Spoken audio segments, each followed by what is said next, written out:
નમસ્તે વિદ્યાર્થી મિત્રો, આજે વાત કરીશું ધોરણ 9 અને વિષય કોમ્પ્યુટરના ચેપ્ટર નંબર 2 કોમ્પ્યુટરનો ઇતિહાસ અને તેનો ક્રમિક વિકાસના સંપૂર્ણ મિત્રો સ્વાધ્યાયના સોલ્યુશનના પ્રશ્નોનો ઉત્તર મેળવીશું. એ પહેલા ચેનલની અંદર પ્રથમ વખત આવ્યા છો તો ચેનલને ખાસ સબસ્ક્રાઇબ કરી દેવી. વિદ્યાર્થી મિત્રો, પ્રશ્ન નંબર 1, કોમ્પ્યુટરના ઇતિહાસ વિશે ટૂંક નોંધ લખો. ચાર્લ્સ બેબેજને આધુનિક કોમ્પ્યુટરના પિતા શા માટે કહેવાય છે તે સમજાવો. તો અબાક્સ એ ગણતરી માટેનું જાણીતું પ્રથમ યંત્ર છે. એક ફ્રેમમાં જોડેલા તાર ઉપર 10 મણકાઓવાળા અબાક્સનો ઉપયોગ સાદી ગણતરી કરવા માટે થતો હતો. પ્રથમ મૂળભૂત કેલ્ક્યુલેટરની રચના 1642માં બેઇજ પાસ્કલે કરી હતી, જે ફક્ત મર્યાદિત કાર્ય કરી શકતું હતું. 1690ની અંદર લેબેનીઝ સરવાળા, બાદબાકી, ગુણાકાર, ભાગાકાર તથા વર્ગમૂળમાં ગણતરી કરી શકે તેવું યંત્ર બનાવ્યું, જેમાં સૂચનાઓ એક વખત લખ્યા પછી તેમાં કોઈ ફેરફાર કરી શકાતો ન હતો. 1822માં ચાર્લ્સ બેબેજ ડિફરન્સ એન્જિન નામના એક મોડેલની ડિઝાઇન બનાવી, જે કોઈ વ્યક્તિના હસ્તક્ષેપ વગર ગણતરી કરવામાં સક્ષમ હતી. 1833માં ચાર્લ્સ બેબેજે એનાલિટિક એન્જિનની રચના કરી અને આજના અગત્યના કોમ્પ્યુટરના ટેકનોલોજીનો પાયો આ એનાલિટિક એન્જિનની ટેકનોલોજીએ પૂરો પાડ્યો. એનાલિટિક એન્જિનની અંદર ગણતરીઓ કરવા માટે એક એરિથમેટિક યુનિટ હતું અને આ પરિણામ અને સૂચનાઓનો સંગ્રહ કરવામાં તેમાં રચના હતી. આવા પ્રદાનના કારણે બેબેજને આધુનિક કોમ્પ્યુટર્સના પિતા તરીકે ઓળખવામાં આવે છે. ઈસવીસન 1940ના સમયગાળાની અંદર જોન વોન ન્યુમાને સૂચનાઓને ભાષાના સંતમાં લખવાની રીત શોધી. સૌ પ્રથમ પ્રોગ્રામ સંગ્રહિત કોમ્પ્યુટરના વિકાસ માટે તેઓ શક્તિ સ્ત્રોત હતા. ઈસવીસન 1946માં જે પ્રેસફેર એરકટ અને જ્યોન ડબલ્યુ મૌચલીએ યુનિવર્સિટી ઓફ પેનિસિલ્વેનિયાની અંદર વિશાળ કદના એનિક નામના મશીનની રચના કરી હતી. પ્રશ્ન નંબર 2, પહેલી પેઢીના કોમ્પ્યુટરની લાક્ષણિકતાઓની ચર્ચા કરો અને આ કોમ્પ્યુટરની મુખ્ય કઈ કઈ ખામીઓ હતી. તો લાક્ષણિકતાઓની વાત કરીએ તો પહેલી પેઢીના કોમ્પ્યુટરની લાક્ષણિકતાઓ નીચે મુજબ હતી. પહેલી પેઢીના કોમ્પ્યુટરમાં નિર્વાત નલિકાઓનો ઉપયોગ કરવામાં આવ્યો હતો. નિર્વાત નલિકાના કારણે પહેલી પેઢીના કોમ્પ્યુટરનો કદ ખૂબ વિશાળ હતું. ઇનપુટ તથા આઉટપુટ માટે પંચકાર્ડનો ઉપયોગ છે તે કરવામાં આવતો હતો.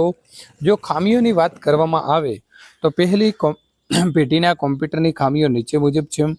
નિર્વાત નલિકાના કારણે પુષ્કળ પ્રમાણમાં ઉર્જાનો ઉપયોગ થતો. ઇનપુટ અને આઉટપુટ ખૂબ ધીમા હતા. ગરમી તથા જાળવણીની સમસ્યા ખૂબ થતી.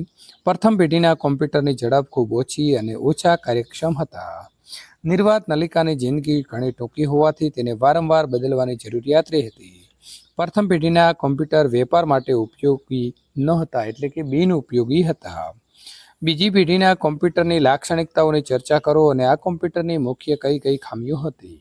બીજી પેઢીના કોમ્પ્યુટરમાં ટ્રાન્ઝિસ્ટરનો ઉપયોગ કરવામાં આવ્યો હતો.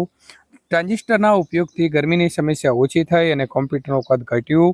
કોમ્પ્યુટરની કામ કરવાની ઝડપ પ્રમાણમાં વધી અને તેની સંગ્રહ કરવાની ક્ષમતામાં પણ સુધારો થયો. બીજી પેઢીના કોમ્પ્યુટરમાં યંત્ર ભાષાના કામ કરવાના બદલે એલોગલ અને મિત્રો ફોર્ટન જેવી ઉચ્ચ ભાષાની અંદર કામ કરતા હતા.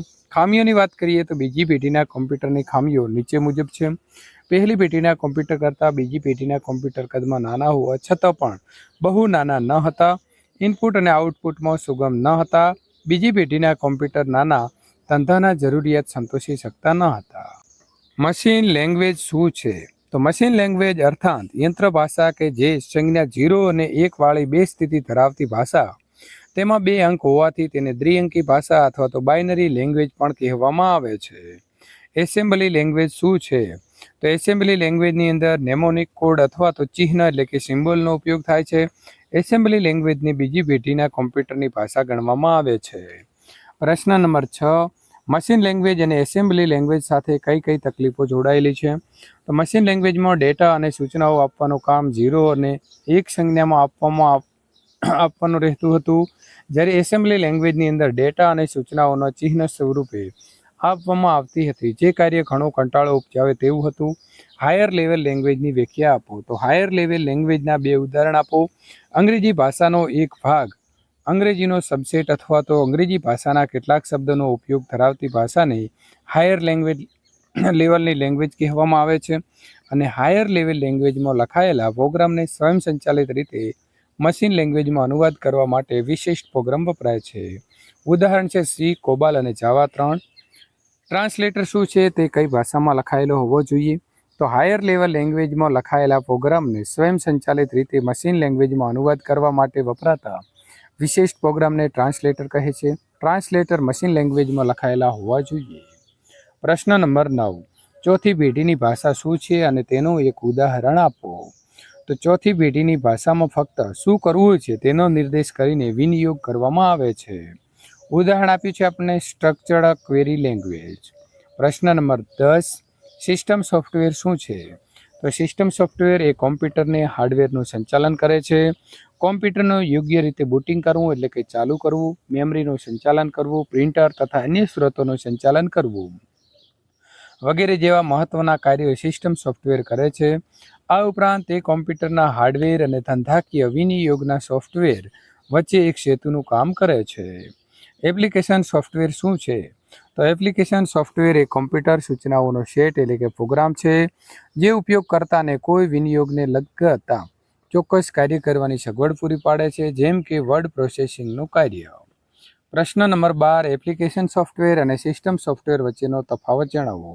તો વિદ્યાર્થી મિત્રો, અહીં તમે એપ્લિકેશન સોફ્ટવેર અને જે સિસ્ટમ સોફ્ટવેર છે એ બંનેનો તફાવત અહીંથી પ્રથમ એક પોઈન્ટ નોંધવાનો રહેશે અને બીજો પોઈન્ટ આપણે અહીં આપ્યો છે, ત્યારબાદ તે નોંધવાનો રહેશે.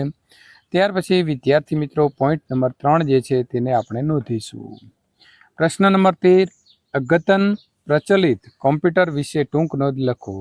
તો અદ્યતન એટલે કે પ્રચલિત કોમ્પ્યુટરમાં વિવિધ પ્રકારના કોમ્પ્યુટર જેવા કે digital computer, analogue computer, hybrid computer, desktop computer, laptop computer, hand computer, tablets, wearable computer વગેરેનો સમાવેશ થાય છે. કોમ્પ્યુટરને કોઈપણ પેઢીના પ્રોગ્રામિંગ ભાષાની અંદર સૂચનાઓ અપાય, પરંતુ અંતે તો તે અંક 0 અને 1ની શ્રેણીમાં રજૂ કરવી પડે છે. આથી આ પ્રકારના કોમ્પ્યુટરને ડિજિટલ કોમ્પ્યુટર કહેવાય છે. જે કોમ્પ્યુટર અંકના બદલે વોલ્ટેજના કંપ વિસ્તાર અથવા તો ફેઝનો સુરેખ મિશ્રણનો ઉપયોગ કરે છે તેને એનાલોગ કોમ્પ્યુટર કહેવાય છે. જે કોમ્પ્યુટર ડિજિટલ અને એનાલોગ બંને પ્રકારના ટેકનોલોજીનો ઉપયોગ કરે છે તેને હાઇબ્રિડ કોમ્પ્યુટર કહેવાય. ડેસ્કટોપ કોમ્પ્યુટરમાં સિસ્ટમ બોક્સ સાથે મોનિટર, કીબોર્ડ અને માઉસનો ઉપયોગ સમાવેશ થાય છે. તે વાપરવામાં અને કિંમતમાં પરવડે તેવા હોય છે. પ્રશ્ન નંબર 5. લેપટોપ કોમ્પ્યુટર તો પાતળા સ્ક્રીન સહિત વજનમાં ઘણા હળવા અને સહેલાઈથી ગમે તે ફેરવી શકાય તેવા હોય છે. લેપટોપ કોમ્પ્યુટર જે છે તે બેટરી ઉપર કાર્ય કરે છે અને નાના કદના કારણે તેને નોટબુક કોમ્પ્યુટર પણ કહેવામાં આવે છે. લેપટોપની પાતળી કદની અંદર નાની તથા ઓછું વજન ધરાવતી આવૃત્તિને અલ્ટ્રાબુક કોમ્પ્યુટર કહે છે. હાથમાં રાખી શકાય તેવા કોમ્પ્યુટર અર્થાત તેને hand held computer personal digital assistant તરીકે ઓળખીતા છે એટલે કે જાણીતા છે. તેમાં પેન જેવી સ્ટાઇલેસનો ઉપયોગ કરવામાં આવે છે. તેનો સ્ક્રીન સામાન્ય રીતે ટચ સ્ક્રીન હોય છે. ટચ સ્ક્રીનની સગવડતા ધરાવતા એક મોટા મોબાઈલ ફોનની જેમ ટેબ્લેટ કોમ્પ્યુટર એક મોબાઈલ કોમ્પ્યુટર છે. તે સામાન્ય રીતે સ્ક્રીન પરના વાસ્તવિક કીબોર્ડ, એક નિષ્ક્રિય સ્ટાઇલિશ પેન અથવા તો ડિજિટલ પેનનો ઉપયોગ કરે છે. પ્રશ્ન number 9. Wearable computer body Born computer તરીકે પણ જાણીતા છે.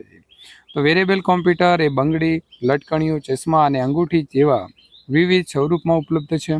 આવા વેરેબલ કોમ્પ્યુટરને ઘણી વખત ઉપયોગકર્તાના શરીર અથવા તો મગજના અતિરિક્ત પૂરક ભાગ તરીકે ગણવામાં આવે છે. વેરેબલ કોમ્પ્યુટર માનવ શરીર ઉપર રાખવામાં આવતા હોવાથી ઘણા નાના અને વજનમાં હલકા હોય છે. અને બંગડી એટલે કે કંકણ અને લટકણીઓ એટલે કે પેન્ડલ, ચશ્મા અને અંગૂઠી જેવા સ્વરૂપમાં ઉપલબ્ધ હોય છે. વેરેબલ કોમ્પ્યુટર જે છે તે પહેરવાથી ગણતરી કરવાની સિસ્ટમમાં સતત સંપર્કમાં રહી ક્રિયા પ્રતિક્રિયા કરવા માટે સમર્થ થઈ શકાય છે. આ કોમ્પ્યુટર મલ્ટીટાસ્કિંગ માટે સમર્થ છે અને તેને ચાલુ બંધ કરવાની જરૂર ઓછી પડે છે.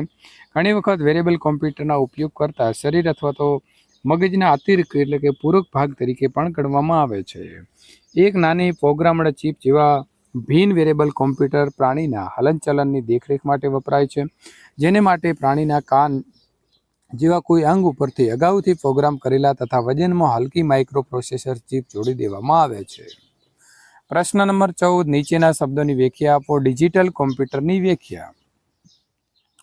તો કોમ્પ્યુટરને કોઈ પણ પેઢીના પ્રોગ્રામિંગની ભાષામાં સૂચનાઓ અપાય ત્યારે પરંતુ અંતે તો તે અંક 0 અને 1ની શ્રેણીમાં જ રજૂ કરવી પડે છે. આમ મશીન લેંગ્વેજનો ઉપયોગ કરતા કોમ્પ્યુટરને ડિજિટલ કોમ્પ્યુટર કહે છે. એનાલોગ કોમ્પ્યુટરની વ્યાખ્યા. તો જે કોમ્પ્યુટર અંકોના બદલે વોલ્ટેજનો કંપ વિસ્તાર, કરંટ અથવા તો આવૃત્તિ અથવા તો ફેઝનો સુરેખ મિશ્રણનો ઉપયોગ કરે છે તેને એનાલોગ કોમ્પ્યુટર કહે છે.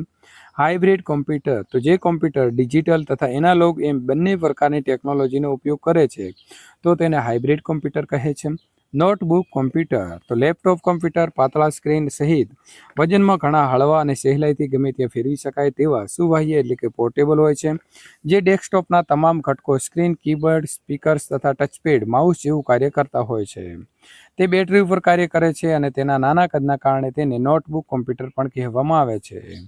પર્સનલ ડિજિટલ આસિસ્ટન્ટ તો મિત્રો હેન્ડ હેલ્ડ કોમ્પ્યુટર હાથમાં રહી શકે તેવા કોમ્પ્યુટર પર્સનલ ડિજિટલ આસિસ્ટન્ટ તરીકે જાણીતા છે.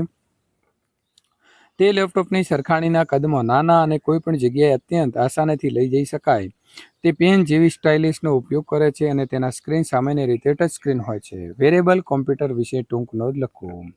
તો વેરેબલ કોમ્પ્યુટર બોડીબારના કોમ્પ્યુટર તરીકે જાણીતા છે, જે કોઈ પણ વ્યક્તિ પહેરી શકે છે અને વેરેબલ કોમ્પ્યુટરની ગણતરી કરવા માટે અતિ બારીક એકમ છે. પ્રશ્ન નંબર વિદ્યાર્થી મિત્રો 16 આપેલા વિકલ્પોમાંથી યોગ્ય વિકલ્પ પસંદ કરો. તો નીચેનામાંથી કોણ અદ્યતન કોમ્પ્યુટરના પિતા તરીકે ઓળખાય છે? તો ચાર્લ્સ બેબેજ. એનિકનું પૂરું નામ તો ઇલેક્ટ્રિકલ નંબરિકલ મિત્રો ઇન્ટેરિયરી એન્ડ કેલ્ક્યુલેટર એટલે કે બી ઓપ્શન સાચો છે. નીચેનામાંથી કઈ વસ્તુ વજનમાં ભારે, ઝડપમાં ધીમી અને ગરમી તથા જાળવણીની સમસ્યા ધરાવે છે? તો વેક્યુમ ટ્યુબ્સ એટલે કે સી ઓપ્શન સાચો છે. પ્રશ્ન નંબર 4 ત્રીજી પેઢીના કોમ્પ્યુટર નીચેનામાંથી કઈ ટેકનોલોજીનો ઉપયોગ કરતા હતા? તો ઇન્ટિગ્રેટેડ સર્કિટ્સ. નંબર 5 નીચેનામાંથી કયા કોમ્પ્યુટર અતિ કિંમતી અને 1 સેકન્ડમાં કરોડો સૂચનાઓનો અમલ કરી શકતા હતા? તો સુપર કોમ્પ્યુટર. કઈ પ્રોગ્રામિંગ ભાષાની અંદર સાંકેતિક કોડ એટલે કે નેમોનિક કોડ વપરાય છે? તો એસેમ્બલી એટલે કે એ ઓપ્શન સાચો છે. પ્રશ્ન નંબર 7 જાવા, સી અને કોબાલ કયા લેવલની ભાષા છે? તો હાયર લેવલ એટલે કે બી ઓપ્શન સાચો છે. પ્રશ્ન નંબર મિત્રો 8ની વાત કરીએ. નીચેનામાંથી પ્રોગ્રામિંગ ભાષાની કઈ પેઢીમાં કઈ રીતે કરવુંના બદલે શું કરવુંનો નિર્દેશ કરીએ પ્રોગ્રામિંગની જે મહેનત છે તે ઘટી? તો ચોથી એટલે કે ડી ઓપ્શન સાચો છે. સમસ્યાનો ઉકેલ લાવવા અને ધ્યેય પ્રાપ્ત કરવા માટે પ્રોગ્રામિંગની ભાષાની કઈ પેઢીમાં એઆઈ ટેકનિકનો ઉપયોગ કરવામાં આવ્યો? તો ડી એટલે કે 5મી. ઓપરેટિંગ સિસ્ટમ એ કયા પ્રકારના સોફ્ટવેરનું ઉદાહરણ છે? તો બી સિસ્ટમ. પગારપત્રકનો વિનિયોગ કયા પ્રકારનું સોફ્ટવેર છે? તો એપ્લિકેશન્સ એટલે કે એ. પ્રશ્ન નંબર 12 નીચેનામાંથી કયું સોફ્ટવેર હાર્ડવેરનું સંચાલન કરે છે અને ધંધાકીય વિનિયોગ માટે કોમ્પ્યુટર હાર્ડવેર અને સોફ્ટવેર વચ્ચે એક સેતુનું કામ આપે છે? તો સિસ્ટમ એટલે કે બી ઓપ્શન સાચો છે. પ્રશ્ન નંબર 13 જે કોમ્પ્યુટર દ્વિઅંકી પદ્ધતિમાં અંક 0 અને 1 ઉપર કાર્ય કરે છે તેને તમે શું કહેશો? તો ડિજિટલ. પ્રશ્ન નંબર 14 જે કોમ્પ્યુટર અંકોના બદલે વોલ્ટેજના કંપ વિસ્તાર અથવા કરંટ અથવા તો આવૃત્તિ કે ફેઝના સુરેખ મિશ્રણનો ઉપયોગ કરે છે તો તમે તેને શું કહેશો? તો એનાલોગ એટલે કે મિત્રો અહીં આવશે ડી. પ્રશ્ન નંબર 15 નીચેનામાંથી શાને હેલ્ડ કોમ્પ્યુટર તરીકે ઓળખવામાં આવે છે? તો બી પર્સનલ ડિજિટલ આસિસ્ટન્ટ. વિદ્યાર્થી મિત્રો આગળનું સોલ્યુશન મેળવવા માટે અહીં આપેલી એન્ડ સ્ક્રીન ઉપર ક્લિક કરીને મેળવી શકશો.